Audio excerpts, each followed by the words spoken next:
El Pacífico, en abril de 1943, no era un océano.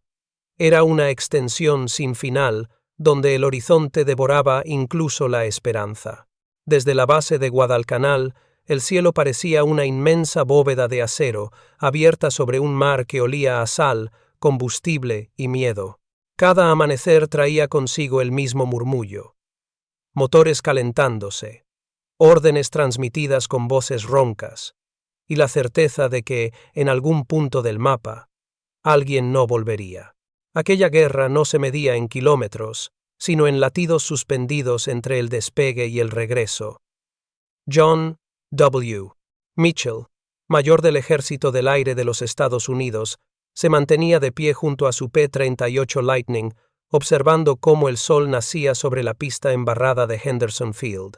A sus 30 años, era un hombre formado entre el ruido de los motores y el peso de las decisiones que separan la obediencia del instinto. Tenía el rostro curtido por el sol tropical y los ojos de un hombre que ya había visto demasiado cielo vacío. En el pecho, el emblema del 13º Comando de Cazas brillaba con el mismo tono que el aluminio del fuselaje. Antes de continuar, cuéntanos desde dónde nos estás viendo, y si esta historia te llega al corazón, asegúrate de suscribirte, porque mañana he preparado algo realmente especial para ti. Guadalcanal era entonces el centro de un tablero invisible. Las Islas Salomón, cubiertas de jungla y nubes, se habían convertido en una sucesión de puntos estratégicos por los que se movían hombres y máquinas con precisión matemática. Desde hacía meses, el aire del Pacífico Sur era escenario de una guerra sin rostros, donde los cazas japoneses y americanos se cruzaban en breves destellos de fuego que duraban menos que una oración. En los barracones, los pilotos hablaban poco, los mapas y los relojes decían más que las palabras. Esa mañana, en una tienda de campaña iluminada por lámparas de queroseno, un operador de inteligencia, llamado Walter Edmonds, recibió un mensaje cifrado proveniente del cuartel general. El papel, delgado y húmedo por la humedad, contenía una serie de números y coordenadas interceptadas por los criptógrafos de Pearl Harbor. En ese conjunto de cifras se escondía un secreto que podría cambiar el curso de la guerra. El itinerario exacto del almirante Isoroku Yamamoto, el hombre que había diseñado el ataque contra la base naval de los Estados Unidos el 7 de diciembre de 1941. Mitchell fue convocado de inmediato al centro de operaciones. Entró en silencio, con el casco bajo el brazo, mientras el coronel William H. Momier señalaba el mapa desplegado sobre la mesa. Las coordenadas formaban una línea que unía Rabaul con Bayalé, un trayecto que Yamamoto planeaba recorrer en un bombardero Mitsubishi G-4M, acompañado de su escolta de cazas Zero.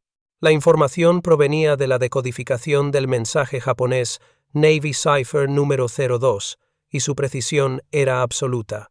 Los oficiales sabían que aquella era una oportunidad irrepetible. El enemigo más respetado de Japón estaría en el aire durante apenas una hora. Pero la misión no contaba aún con la aprobación de Washington. La Casa Blanca temía que el ataque revelara la existencia del programa de descifrado de códigos japoneses, conocido como MAGIC. Si Tokio descubría que sus comunicaciones estaban comprometidas, cambiaría todo el sistema, y la ventaja estadounidense desaparecería. Así que la orden oficial que llegó a Guadalcanal fue simple y fría. Manténganse en espera. No se tomen acciones sin autorización del Comando Supremo. Mitchell permaneció de pie frente al mapa. Sobre la lona marcada con alfileres y trazos de lápiz rojo, el Pacífico se extendía como un abismo de tinta. Sabía que aquellas coordenadas no eran simples números, eran el corazón de su enemigo. La posibilidad de derribar al estratega que había causado miles de muertes en Pearl Harbor era una tentación demasiado grande para ignorarla. Sin embargo, el mayor comprendía el peso de la desobediencia. Si actuaba sin permiso, su carrera terminaría. Pero si no lo hacía, quizás la guerra seguiría sangrando durante años. El sonido de los generadores afuera llenaba el aire con un zumbido constante. Mitchell salió de la tienda y se detuvo un momento bajo la luz del amanecer. Los primeros rayos se reflejaban en las alas plateadas de los P-38 estacionados en fila, cada uno con su tanque de combustible adicional sujeto bajo las alas, preparados para misiones largas sobre el mar. En el cielo, un grupo de gaviotas giraba lentamente, como si también esperaran una decisión. Mientras tanto, los mecánicos revisaban los motores Allison, con manos manchadas de aceite y sudor. La base olía a queroseno, a café rancio y a miedo contenido. En el barracón de pilotos, Lanphier bromeaba para disimular los nervios. Barber, en silencio, escribía una carta que nunca enviaría. Mitchell, sin decir una palabra, se sentó sobre una caja de municiones y sacó su cuaderno de vuelo. En la primera página escribió una sola frase. A veces, el mapa no necesita permiso. Luego levantó la vista y vio cómo el sol terminaba de alzarse sobre la pista. En los días siguientes, los rumores comenzaron a extenderse por la base. Algunos decían que el alto mando no se atrevería a aprobar la operación, otros que la interceptación era imposible. La distancia entre Guadalcanal y el punto previsto superaba los 1000 kilómetros sobre mar abierto, sin puntos de referencia, sin escolta y con el riesgo constante de quedarse sin combustible. Era una misión suicida. Pero para Mitchell, aquello no era una cuestión de posibilidad, sino de deber. Esa noche, mientras el viento agitaba las lonas del campamento, el mayor caminó hasta el extremo de la pista. Las luces rojas de señalización parpadeaban como luciérnagas en la oscuridad. Miró el cielo, negro y brillante, y pensó en los hombres que dormían confiando en su juicio. Si fallaba, no solo perdería su rango, sino también las vidas de 18 pilotos. Si tenía éxito, el golpe sería devastador para el imperio japonés. Recordó entonces las palabras de su instructor en la Academia de Vuelo de Randolph. El cielo no obedece órdenes, solo al coraje. Esa frase volvió a resonar en su mente con la fuerza de un juramento. Quizás la historia no necesitaba autorización, solo la convicción de quienes se atreven a escribirla. Cuando regresó a su tienda, encendió una lámpara y volvió a mirar el mapa. Los puntos rojos marcaban Rabaul, Kahili, Bougainville. El trayecto de Yamamoto era claro. Despegaría a las 6:10 de la mañana, hora japonesa, y aterrizaría en Bayale poco después de las 7. Mitchell hizo los cálculos mentales. Si salían desde Guadalcanal exactamente al amanecer, podrían interceptarlo justo en el aire. La precisión debía ser absoluta. Un error de un solo minuto los dejaría frente a un cielo vacío. El reloj marcaba las 2:45 de la madrugada cuando finalmente se recostó en su litera. Afuera, la lluvia empezaba a caer con suavidad, repiqueteando sobre el techo de lona. En la penumbra, el mayor cerró los ojos y murmuró una oración breve. No pedía permiso, pedía claridad, porque sabía que, en pocas horas, la línea que separaba la obediencia de la historia sería tan delgada como el filo del horizonte. Y mientras dormía, los generadores siguieron rugiendo. Los mecánicos siguieron revisando, y el océano, ese océano inmenso que no cabía en ningún mapa, respiraba en silencio, esperando que un hombre decidiera cruzarlo sin autorización. La noche aún olía a queroseno cuando el mayor John W. Mitchell abrió su viejo cuaderno de vuelo. Sobre la mesa de madera el papel estaba manchado con sal y grasa, pero entre las líneas torcidas podía leerse una fecha. 7 de diciembre de Cado, 1941. Aquella jornada no era solo una anotación en su bitácora, sino una cicatriz que nunca se cerró. Ese día, mientras aún entrenaba en la base de Muroc, California, el cielo norteamericano se quebró en un rugido de fuego. Desde el altavoz de la sala de instrucción, una voz temblorosa anunció que la flota del Pacífico había sido atacada en Hawái. En minutos, el nombre Pearl Harbor se convirtió en sinónimo de vergüenza, rabia y determinación. Mitchell recordaba los rostros de sus compañeros, jóvenes de poco más de 20 años, paralizados frente a la radio.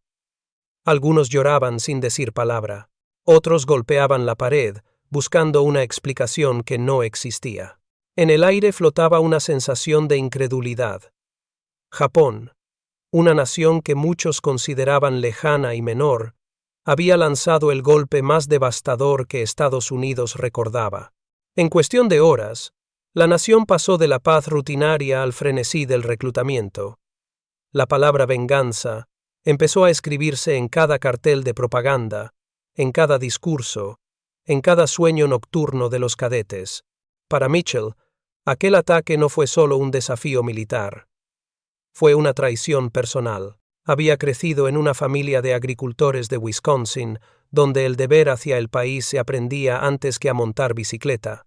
Su padre había servido en la Primera Guerra Mundial, y su madre aún conservaba la carta donde el viejo comandante le agradecía haber criado a un hombre que cumplió con honor.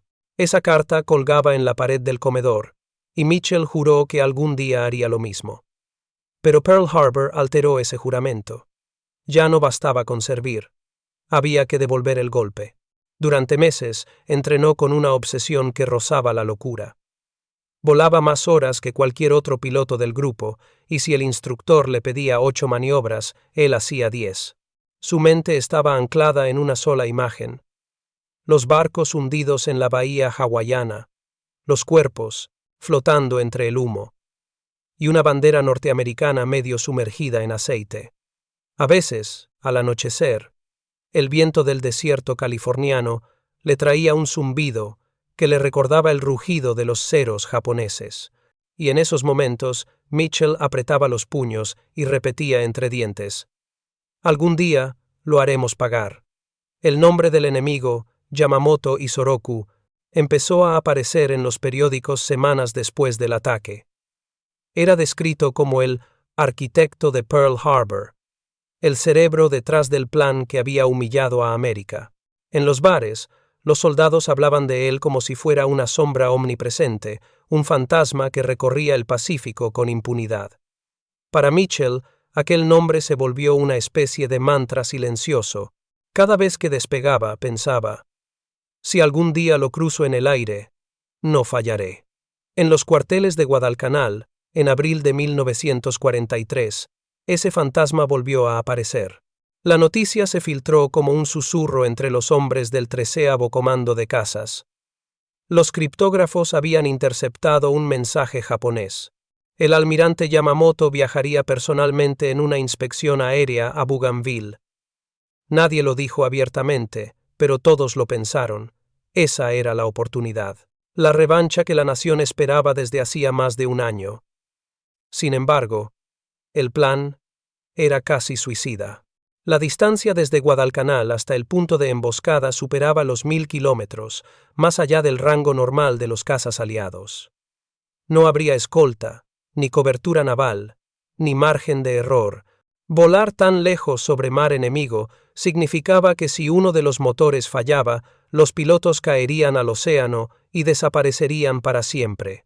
Y aun si lograban alcanzar al enemigo, tendrían que enfrentarse a la escolta más letal del imperio, los cazas Zero, del 4º Grupo Aéreo japonés. Mitchell lo sabía. Había estudiado cada informe, cada mapa, cada estadística. Conocía los riesgos mejor que nadie, pero en su interior, algo más fuerte que la lógica comenzó a crecer. La certeza de que ese era su destino. Recordaba las palabras que su instructor le había dicho antes de enviarlo al Pacífico. Los hombres hacen historia cuando el deber y el coraje se cruzan en el mismo punto del cielo. Ahora, ese punto parecía dibujarse frente a él. En la sala de operaciones, los oficiales debatían. Algunos sostenían que atacar al almirante japonés podría provocar represalias brutales. Otros temían que, si la misión fracasaba, se filtraría la información y Japón descubriría que su código secreto había sido roto. Pero Mitchell no pensaba en política. Pensaba en los muchachos que murieron en Hawái, en los nombres grabados en las lápidas, en los hogares que se quedaron vacíos. Esa noche, mientras la lluvia golpeaba el techo de zinc de su barraca, escribió una sola frase en su cuaderno. A veces, las órdenes protegen el miedo. Cerró el libro y miró hacia la selva oscura. En algún lugar, más allá de las olas, el arquitecto de Pearl Harbor dormía convencido de su invulnerabilidad. Al amanecer, la base de Guadalcanal despertó entre motores encendidos y el olor a combustible. Mitchell se reunió con sus hombres del 339 Escuadrón de Cazas. Eran jóvenes, apenas pasaban los 25 años, pero sus ojos cargaban una resolución que no se enseña en ningún manual. Él los observó en silencio, sabiendo que muchos de ellos tal vez no volverían. Sin embargo, en ese instante comprendió algo. La guerra no siempre se gana obedeciendo. A veces, la victoria pertenece a quien se atreve a romper las reglas correctas por las razones justas. Al fondo del cielo, el sol comenzaba a teñir de rojo las nubes del Pacífico. Mitchell se ajustó el casco. Respiró hondo y miró hacia la pista. Allí, relucían los P-38 Lightning, los cazas gemelos que se convertirían en leyenda. Cada uno representaba una promesa, una posibilidad de cambiar el curso de la historia. Mientras las hélices empezaban a girar, Mitchell pensó en las palabras que un viejo mecánico le había dicho la noche anterior. A veces el cielo no espera a los que dudan. En su interior, supo que no habría marcha atrás. La misión aún no había sido aprobada, los altos mandos seguían deliberando, pero para él, la decisión ya estaba tomada. El eco de los motores llenó el amanecer de Guadalcanal, y mientras el ruido se mezclaba con el canto de los insectos tropicales, el mayor John W. Mitchell miró al horizonte y murmuró, casi en silencio: «No necesito permiso para hacer lo correcto». Así comenzó la historia del comandante que atacó sin permiso y desafió lo imposible en el cielo del Pacífico. En una sala improvisada de mando en Guadalcanal, la noche parecía suspendida en un silencio casi reverencial. Bajo una lámpara colgante, los mapas del Pacífico se extendían sobre una mesa metálica como una constelación de destinos posibles. Las hojas estaban cubiertas de trazos rojos y azules, números escritos con lápiz de cera y pequeñas marcas que solo los pilotos del 13º Comando de Cazas sabían interpretar. Allí, en ese espacio sofocado por el calor y el olor a sudor y queroseno, el mayor John W. Mitchell comenzó a planear lo que más tarde sería considerado el cálculo más preciso en la historia de la aviación militar. El reloj marcaba poco después de la medianoche del 18 de abril de 1943, y sobre la mesa reposaban los documentos de la Operation Vengeance Records, recién descifrados por los criptógrafos estadounidenses. El mensaje japonés era corto, casi banal en apariencia. Informaba del itinerario del almirante Isoroku Yamamoto en su visita de inspección a Bougainville. Sin embargo, para Mitchell, aquellas coordenadas eran mucho más que una simple ruta. Eran una oportunidad única para borrar la sombra de Pearl Harbor. A su lado, el capitán Thomas Lanphier repasaba los cálculos de tiempo y velocidad, mientras el teniente Rex Barber verificaba las distancias y el consumo de combustible con una regla de navegación. La meta era interceptar al avión enemigo exactamente en el punto donde estaría más vulnerable, sobre el mar abierto, lejos de toda cobertura, y sin posibilidad de recibir refuerzos. Pero hacerlo requería una sincronización casi sobrenatural. No podían llegar ni un minuto antes, ni un minuto después. Mitchell dibujó una línea recta sobre el mapa. Desde Guadalcanal hasta Bougainville son 1000 kilómetros exactos, dijo. Si volamos a 500 kilómetros por hora, deberíamos llegar al punto de interceptación en 2 horas y 5 minutos. Lanphier levantó la mirada. Eso nos deja con solo 10 minutos de margen para el combate y regreso. Si hay viento en contra, no volveremos. Barber, en silencio, asintió. Sabía lo que significaba quedarse sin combustible sobre el Pacífico, un salto hacia el olvido. El comandante apoyó las manos sobre la mesa. Entonces no habrá viento en contra, dijo con una firmeza que no admitía réplica. Era su manera de decir que no había alternativa. Los informes de inteligencia confirmaban que Yamamoto volaría en un Mitsubishi G4 Mbeti, escoltado por 6 cazas 0. El avión del almirante despegaría de Rabaul a las 6:10 de la mañana y aterrizaría en Bougainville a las 8. Eso significaba que los P-38 Lightning de Mitchell debían despegar de Guadalcanal a las 7 en punto, volar en silencio de radio total, mantener una altitud baja para evitar el radar japonés y alcanzar la zona de emboscada justo en el instante en que el enemigo cruzara el horizonte. No había margen de error. Una desviación de apenas 5 minutos significaría perder al objetivo para siempre. Mitchell ordenó que cada tripulación revisara sus tanques de combustible auxiliares. Los ingenieros de tierra, según los registros del 13 Fighter Command Debriefings, habían trabajado toda la noche reforzando las conexiones externas. Las aeronaves llevaban el doble de combustible habitual, y aún así, la misión rozaba los límites de lo posible. Si el cálculo fallaba, los pilotos tendrían que amerizar en medio del océano, donde ni siquiera habría esperanza de rescate. Lanphier propuso volar en formación escalonada para reducir el consumo. Barber, más pragmático, sugirió eliminar todo peso innecesario. Sin munición extra, sin carga adicional, solo lo esencial: combustible, cañones y valor. Mitchell asintió. En el fondo sabía que cada gramo contaba. Cada decisión era una moneda lanzada al aire contra el destino. El plan se diseñó bajo un velo de ambigüedad administrativa. Oficialmente, no existía. En los reportes de misión se registraría como una patrulla extendida sobre el mar de Salomón. Nadie fuera del círculo de mando debía saber que su verdadero propósito era eliminar al hombre más poderoso de la Armada Imperial japonesa. Si fallaban, el mundo jamás oiría hablar de ellos. Si triunfaban, la historia se encargaría de recordarlos. A las 3 de la madrugada, cuando el cansancio empezaba a nublar la vista, Mitchell apagó la lámpara y miró hacia la oscuridad. Fuera, la jungla vibraba con el murmullo de los insectos y el rugido distante del oleaje. El comandante cerró los ojos un instante y recordó los nombres de los hombres que había perdido en los últimos meses. Muchos de ellos habían muerto esperando una orden que nunca llegó. Esta vez, él no esperaría. Con las primeras luces del amanecer, la base comenzó a despertar.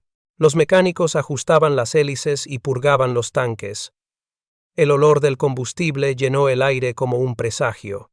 En el horizonte, el cielo comenzaba a teñirse de un naranja pálido, y las sombras de los P-38 se proyectaban sobre la pista como lanzas plateadas. Mitchell caminó lentamente entre los aviones, tocando el metal frío de cada fuselaje, como si bendijera a sus guerreros antes de la batalla. Lanphier se acercó, sujetando su casco bajo el brazo. —¿Estamos listos, mayor? —preguntó. Mitchell asintió sin dudar. Más listos que nunca. A su alrededor, los pilotos revisaban mapas, brújulas y relojes. Todo debía encajar con la precisión de un reloj suizo. Un minuto mal calculado podía costar la vida de todos. A las 6:55, el viento del mar comenzó a soplar con fuerza. Los hombres se colocaron en sus cabinas, y uno por uno los motores Allison de los P-38 rugieron al unísono como una orquesta de acero. Mitchell alzó la vista hacia el cielo despejado. En su mente repasó una última vez las coordenadas, el rumbo, la altitud, la hora exacta del contacto. Todo estaba grabado en su memoria como una oración. A las 7 en punto, el primer P-38 se deslizó por la pista. Las ruedas levantaron polvo y el avión se elevó con elegancia, rompiendo el silencio de la isla.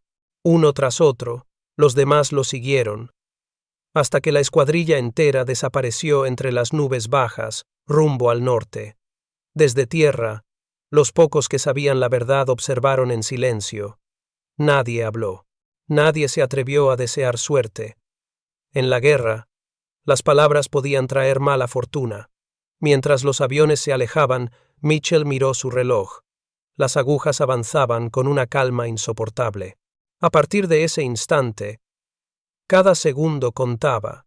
Cada latido se convertía en una coordenada invisible en el mapa del destino. En su cabina, con el rugido de los motores resonando en los huesos, Mitchell sintió una paz extraña. Había pasado los últimos días planeando cada detalle, cada curva, cada variación de viento. Ahora, todo dependía de la voluntad del cielo. Miró el horizonte y vio cómo el sol se alzaba lentamente, iluminando la vasta inmensidad del Pacífico.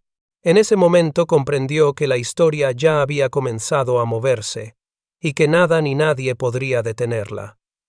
Porque, aunque el mundo aún dormía, el reloj ya había empezado a correr, y el destino no espera a los hombres que dudan. El amanecer del 18 de abril de 1943 cubría Guadalcanal con una luz dorada y espesa, como si el sol mismo presintiera que aquel día no sería como los demás. En la pista, 18 P-38 Lightning aguardaban en formación perfecta, alineados como flechas de metal a punto de ser lanzadas. Los motores Allison rugían con un sonido grave, un pulso mecánico que vibraba en el aire y en el pecho de cada hombre. El olor a aceite y a combustible quemado llenaba el ambiente. Mezclándose con la humedad salada del preparar y narrar esta historia nos llevó mucho tiempo. Así que, si la estás disfrutando, suscríbete a nuestro canal, significa mucho para nosotros. Ahora volvamos a la historia. Pacífico. Los mecánicos se apartaban mientras las hélices levantaban polvo y fragmentos de coral. Era el preludio de una cacería que marcaría la historia. John W. Mitchell caminó despacio frente a su escuadrilla, observando los rostros de los pilotos. Ninguno hablaba. Algunos mordían trozos de goma para aliviar la tensión. Otros miraban fijamente el horizonte, buscando en la distancia algo que aún no existía. Sabían que estaban a punto de volar hacia lo desconocido, hacia una misión que oficialmente no existía. El comandante levantó su mano y asintió. No había discursos, ni órdenes formales, solo un gesto breve. Suficiente para que 18 almas comprendieran lo que debían hacer. Uno por uno, los P-38 comenzaron a rodar por la pista. Las ruedas rechinaban sobre el suelo caliente mientras los motores alcanzaban su máximo impulso. El primero se elevó como un relámpago, seguido por otro, y luego otro más, hasta que el cielo se llenó de alas plateadas. Desde tierra, la formación parecía una bandada de halcones cruzando el amanecer. En cuestión de minutos, la base de Guadalcanal quedó atrás, reducida a una línea verde entre la niebla. A bordo, el mundo se redujo al rugido del motor y al zumbido constante del aire contra el fuselaje. No había conversación, no había música, ni comandos de radio, solo el silencio del deber. La misión exigía comunicación cero durante más de 2 horas. Cualquier transmisión podía revelar su posición a los radares japoneses. Así, los hombres volaban en silencio absoluto, unidos por la sincronía de sus relojes y la fe en el cálculo de Mitchell. El mayor se mantenía en la cabina, con la mirada fija en los instrumentos. Revisaba el cronómetro cada pocos minutos, ajustando el rumbo con una precisión casi quirúrgica.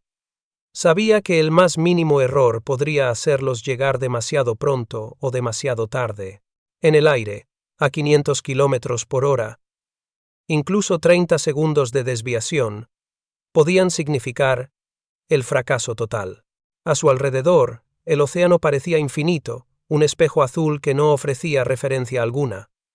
Lanfier, en su P-38, sentía el sudor correrle por el cuello. Rezaba en silencio, apenas moviendo los labios. Su madre le había enseñado una oración antes de partir al Pacífico. Dios, si no puedes llevarme a casa, al menos deja que haga algo que valga la pena. Esa frase lo acompañaba ahora, flotando entre las nubes. Miró hacia su izquierda y vio a Barber concentrado en su brújula. El joven teniente la revisaba una y otra vez, comparando la aguja con las coordenadas memorizadas la noche anterior. No podía permitirse dudar.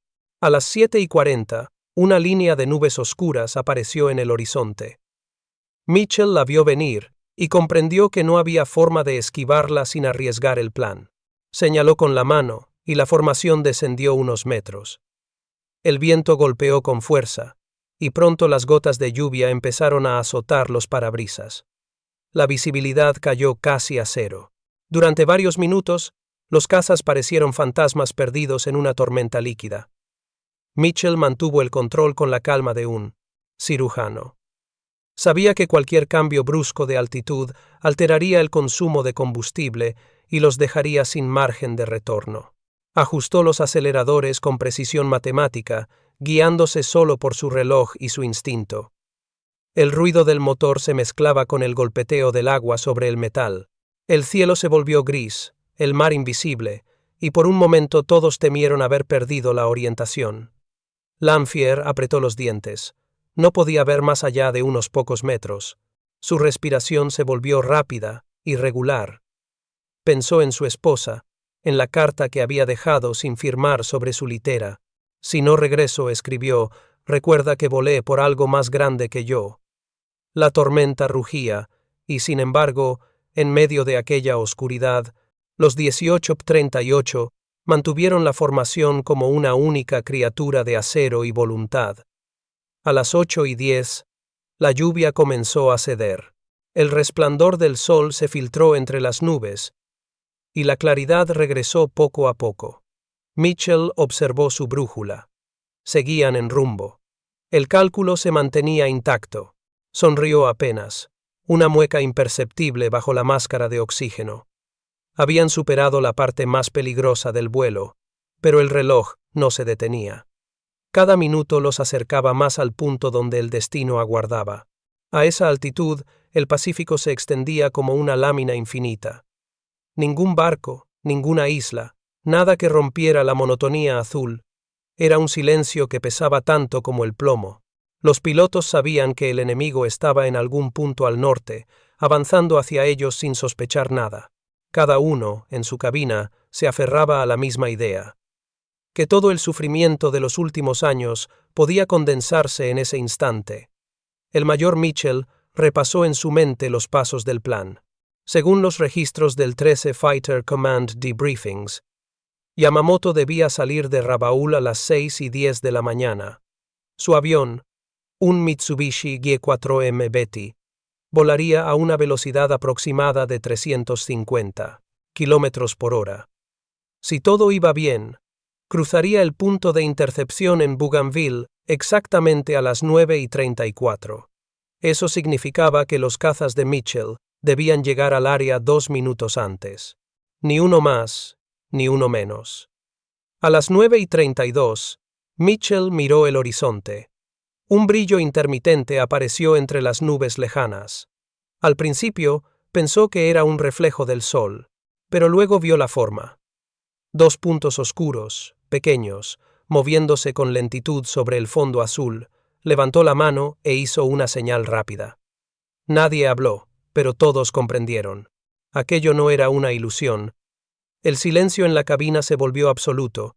Incluso los motores parecían contener la respiración. Mitchell ajustó el acelerador y comenzó un ascenso suave.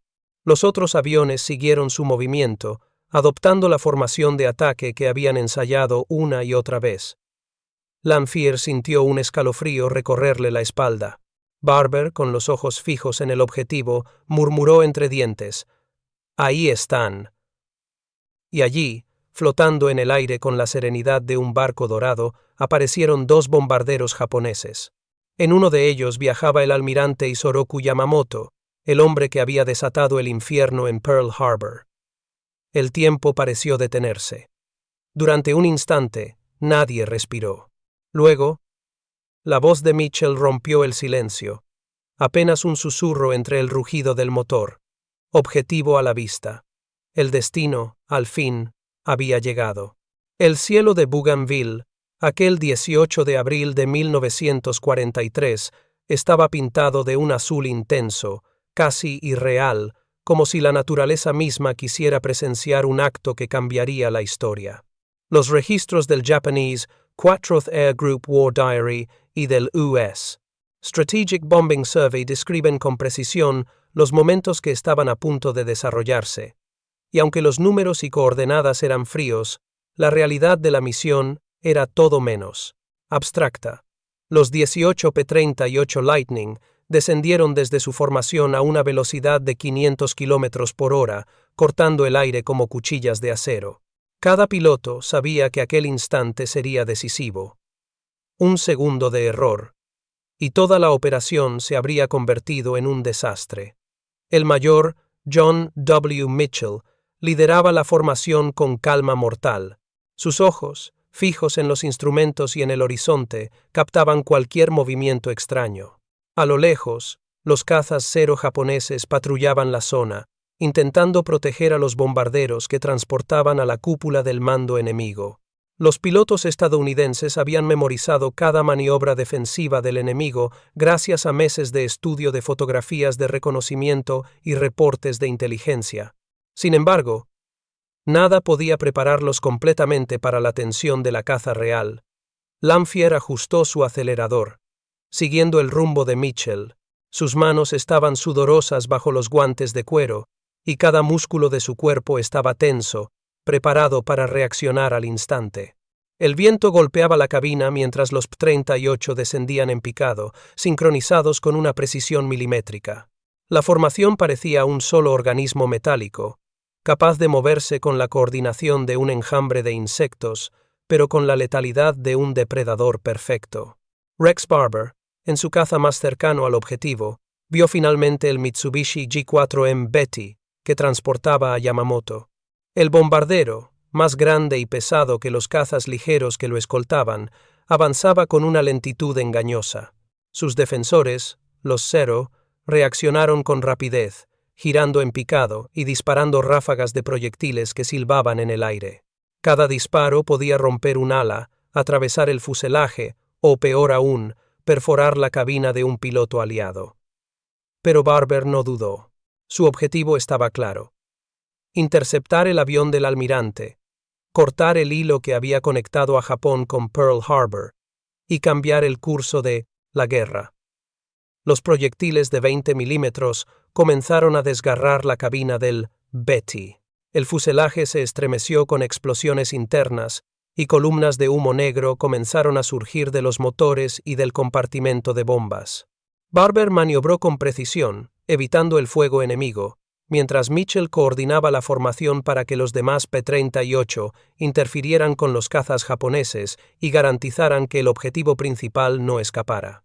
Cada movimiento estaba calculado, pero el tiempo se sentía distorsionado. Lo que normalmente sería un parpadeo parecía una eternidad. Lo que duraba segundos parecía horas. El fuego cruzado iluminó el cielo como un espectáculo de luces macabro. Los Zero giraban, picaban y se retiraban, tratando de proteger al comandante japonés, pero la formación estadounidense estaba decidida. Los cañones rugieron, y cada proyectil que impactaba hacía temblar el fuselaje del bombardero. Finalmente, Rex Barber disparó la ráfaga que cambió todo. El fuselaje cedió. Una columna de fuego emergió desde la cabina, y el Betty comenzó a descender, envuelto en llamas, hacia la jungla de Bougainville. Los demás pilotos observaron, apenas respirando, mientras el avión enemigo se desintegraba en el aire y desaparecía entre los árboles y la espesura del bosque tropical. El tiempo pareció suspenderse por un instante. Ninguno de los 18 pilotos dijo palabra. Nadie celebró. El silencio se hizo absoluto, pesado, como si el cielo mismo contuviera la respiración ante lo que acababa de suceder. La victoria había sido lograda en la precisión y la disciplina, pero la muerte, inevitable y solemne, estaba al otro lado del Atlántico, a miles de kilómetros de distancia de aquel Pacífico furioso. Mitchell miró hacia el horizonte, donde el océano se extendía interminable, ignorante del drama que se acababa de desarrollar sobre su superficie. No había música, ni vítores, solo el zumbido constante de los motores, de los P-38, y el rumor lejano de las olas golpeando la costa. La misión había terminado, pero la magnitud de lo que habían logrado apenas comenzaba a filtrarse en la conciencia de los hombres. Habían interceptado a uno de los líderes más emblemáticos del enemigo y habían cambiado la historia con sus propias manos. En Tokio, por el contrario, el silencio tenía otro significado, Un corazón, el del almirante Isoroku Yamamoto, dejó de latir para siempre. Su cuerpo se estrelló en la jungla, y con él, la moral de muchos comandantes japoneses sufrió un golpe profundo e inesperado. Los registros de interrogatorios posteriores y los documentos de inteligencia estadounidense confirmaron el impacto psicológico inmediato en la cadena de mando del imperio. Sin embargo, para los pilotos, la realidad era diferente. La historia no se medía en números ni en estadísticas, sino en segundos vívidos a 500 kilómetros por hora, donde la vida y la muerte se tocaban en un hilo invisible. Lanphier, aún en su cabina, soltó un suspiro que no se escuchó fuera del casco. Barber mantuvo la mirada fija en el punto donde el bombardero había desaparecido. Mitchell respiró profundamente, consciente de que la decisión de volar sin autorización había sido tan crucial como arriesgada. El reloj había marcado su momento, y la precisión de sus cálculos, su entrenamiento y su instinto había sido puesta a prueba de manera definitiva. El silencio se prolongó hasta que el último P-38 se reagrupó en formación. No hubo palabras de triunfo, solo un reconocimiento tácito entre hombres que sabían que habían sido parte de algo más grande que ellos mismos. La emboscada había funcionado, la misión se había completado, y a pesar del temor y la tensión, todos habían sobrevivido para contarlo. Era un triunfo discreto, casi invisible, pero de un valor estratégico inconmensurable. Mientras regresaban a Guadalcanal, el océano se extendía infinito a ambos lados, imperturbable. El rugido constante de las olas parecía recordar que la guerra continuaba, indiferente a los actos humanos, pero en aquel instante, cada piloto comprendió que el mundo había cambiado de manera irrevocable.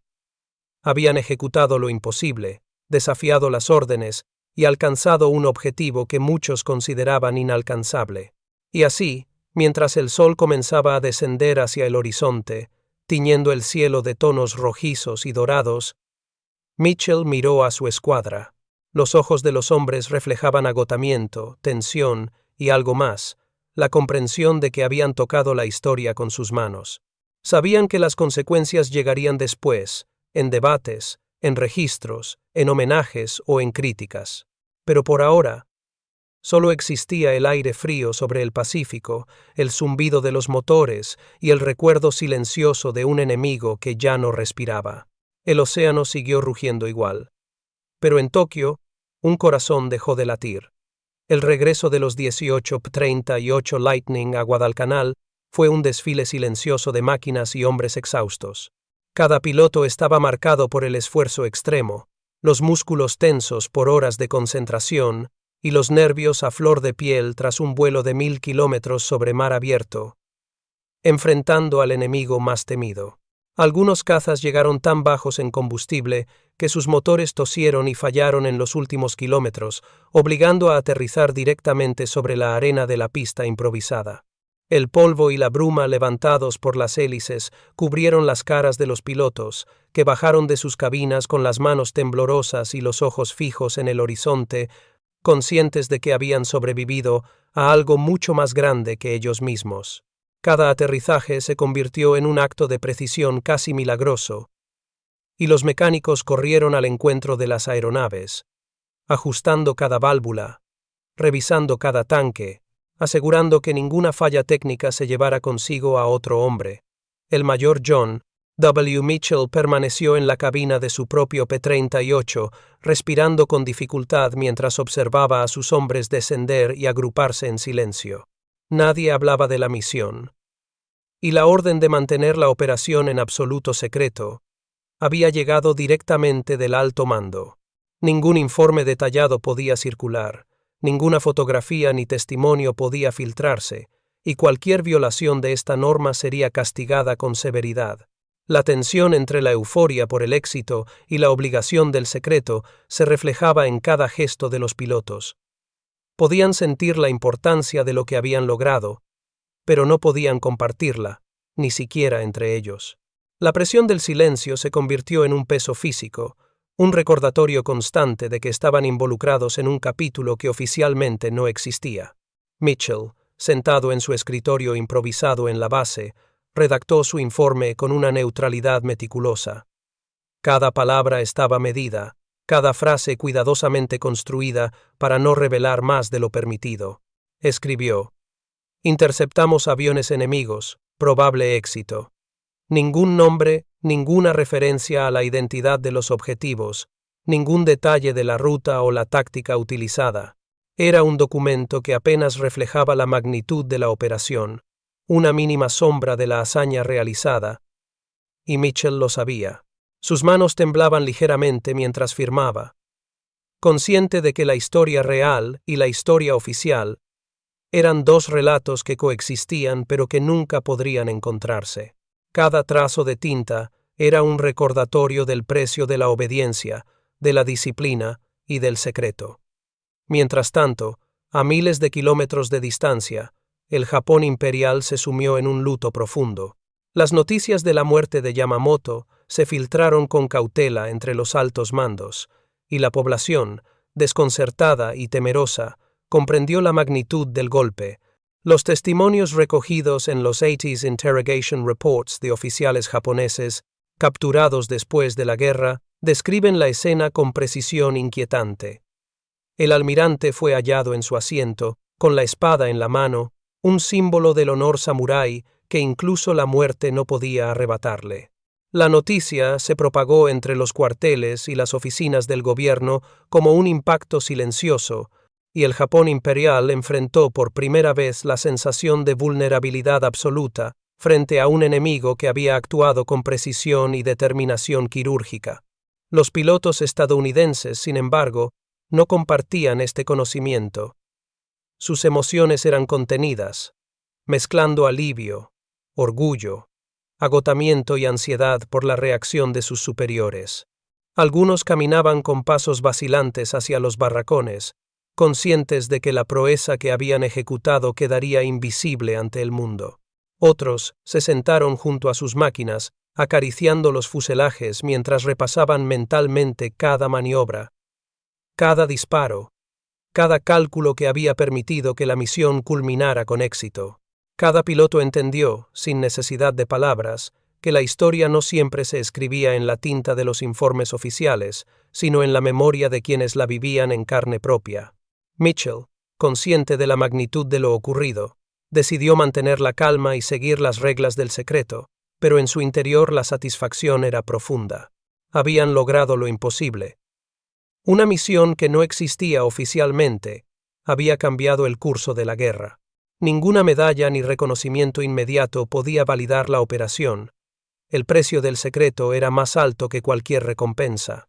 Sin embargo, cada cálculo correcto, cada decisión tomada bajo presión y cada riesgo asumido había tenido su recompensa en el efecto inmediato sobre la moral enemiga y la estrategia de la guerra en el Pacífico. El impacto estratégico fue profundo. Los documentos de la U.S. Strategic Bombing Survey subrayan que la pérdida de Yamamoto generó una reorganización urgente en el alto mando japonés, creando caos y desconfianza en la planificación de futuras operaciones. La cadena de mando se vio afectada por semanas, y las unidades japonesas comenzaron a operar con un nivel de cautela que nunca antes habían mostrado. Para los estadounidenses, aunque el reconocimiento oficial tardaría en llegar, la operación fortaleció la moral de los pilotos y la confianza en la inteligencia criptográfica que había hecho posible la interceptación. Era una victoria silenciosa, medida en consecuencias más que en aplausos. En la base de Guadalcanal, el sol comenzaba a descender sobre el océano, reflejando su luz sobre las alas metálicas de los P-38.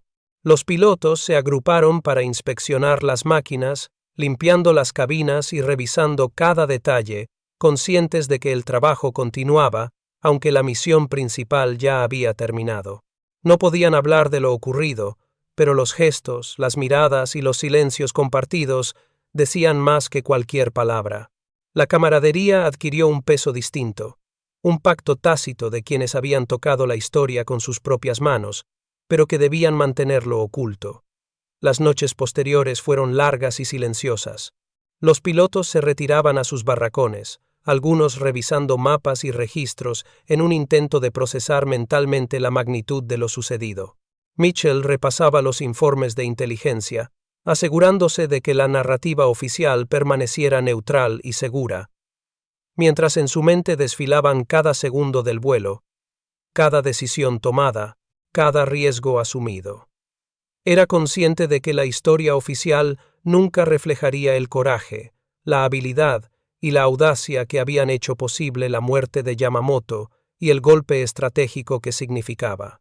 Y así, mientras el Pacífico continuaba rugiendo, ignorante de la hazaña que se había desarrollado sobre sus aguas, los hombres del 339 grado Escuadrón de Cazas comprendieron la dualidad de su triunfo. Una operación que, oficialmente no existía, ejecutada en secreto absoluto, acababa de cambiar la guerra de manera irreversible. La tensión entre el secreto y la victoria se convertiría en una marca indeleble en sus vidas. Un recordatorio de que la historia a veces se escribe no en los diarios públicos ni en los titulares, sino en los actos discretos de quienes tienen el coraje de actuar cuando nadie los observa. El mayor Mitchell cerró su cuaderno de informes, respirando hondo.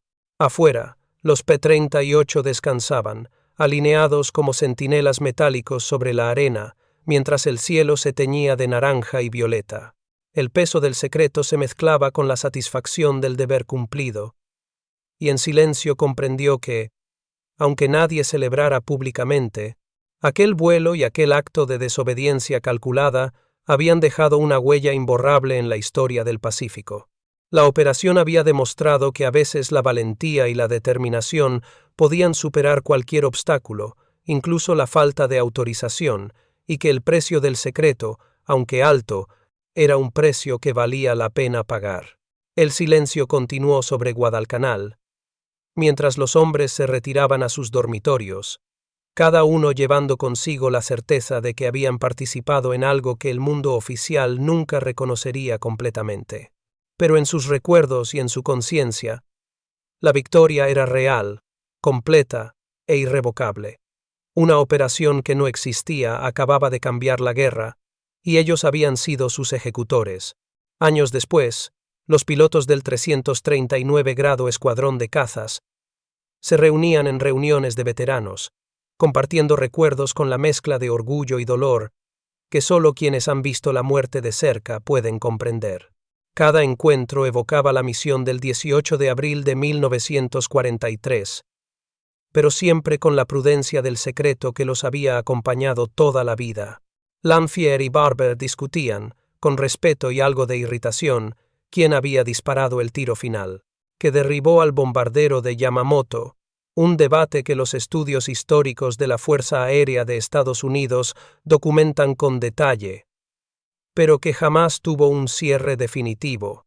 Cada relato estaba teñido de memoria fragmentada y de la necesidad de proteger la verdad de los vivos y de los muertos.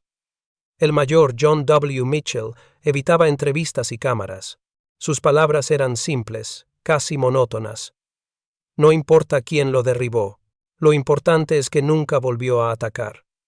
Para él, la hazaña no era cuestión de crédito personal, sino de deber cumplido, de responsabilidad hacia su país y hacia los hombres que confiaron en él.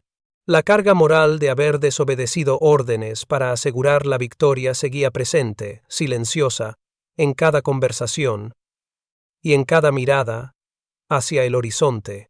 En 1962, durante un simposio en Hawái, expilotos japoneses confirmaron la precisión del ataque y la valentía de aquellos jóvenes estadounidenses.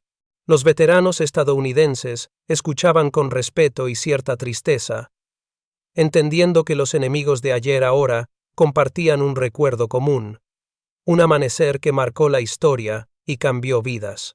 El silencio que siguió a esas conversaciones no era vacío. Estaba lleno de reconocimiento, de respeto y de la conciencia de que la guerra deja cicatrices invisibles que solo pueden comprender quienes las vivieron. Los enemigos de ayer, hablando del mismo amanecer, demostraban que la historia, aunque escrita en secreto, nunca olvida. En 1985, el mayor retirado John W. Mitchell contemplaba con manos temblorosas la medalla de plata que reposaba sobre su escritorio, junto a fotografías amarillentas de sus compañeros de vuelo, muchos de los cuales ya habían partido. Cada imagen contaba historias de camaradería, miedo y coraje, recuerdos que el tiempo no podía borrar. Mientras sus ojos recorrían los rostros congelados en sonrisas juveniles, Mitchell reflexionaba sobre el pasado que coraje los el destino y la responsabilidad que pesaba sobre sus hombros aquel 18 de abril de 1943, cuando desobedeció órdenes por un objetivo mayor. La delgada línea entre disciplina y valentía, entre obedecer y tomar iniciativa, se mostraba clara en su memoria, y comprendía que cada decisión en el cielo podía significar vida o muerte, no solo para él, sino para todos los que confiaban en su liderazgo. Comparaba aquellas lecciones con los ideales de la aviación moderna, donde la tecnología y la estrategia habían reemplazado muchas de las improvisaciones de su época, pero la necesidad de juicio personal y valor permanecía intacta. En entrevistas posteriores, sus palabras eran siempre medidas y sinceras. No se trataba de venganza, era deber, y a veces, cumplir el deber significa volar solo. La frase no era retórica, encapsulaba décadas de recuerdos, de silencios, y de la conciencia de que la historia no siempre premia la obediencia ciega, sino la acción correcta en el instante exacto. El cielo sobre Guadalcanal volvía a amanecer, inmutable y sereno como lo había hecho aquel día de abril. La brisa sobre la pista, la luz que se filtraba entre las palmeras, parecía recordar a quienes habían tomado decisiones imposibles. El narrador concluye, con voz pausada. El comandante que atacó sin permiso no buscó gloria, solo obedeció al viento de la historia. Y en ese amanecer, la valentía silenciosa de Mitchell y sus hombres permanecía inscrita en el cielo, eterna y justa. A continuación, tienes dos historias destacadas más justo en tu pantalla. Si esta te ha llegado, no querrás perderte las otras. Solo haz clic y échales un vistazo. Y no olvides suscribirte y activar la campanita de notificaciones para no perderte ninguno de nuestros próximos videos.